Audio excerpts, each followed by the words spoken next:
Inilah sebab mengapa malaikat Israel bersedih.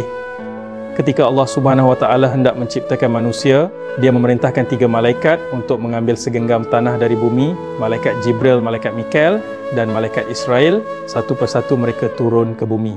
Namun bumi merintih dan memohon perlindungan kepada Allah Subhanahu Wa Taala. Hati Jibril dan Mikael menjadi luluh. Mereka kembali ke langit tanpa membawa apa-apa. Lalu tibalah giliran malaikat Israel. Meski bumi memohon padanya, malaikat Israel tetap menjalankan perintah Tuhannya. Dia mengambil tanah itu dan kembali ke hadapan Allah Subhanahu Wa Taala.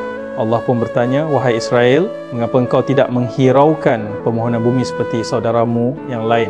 Malaikat Israel menjawab dengan penuh taat, "Wahai Tuhanku, perintahmu lebih aku utamakan daripada segala sesuatu."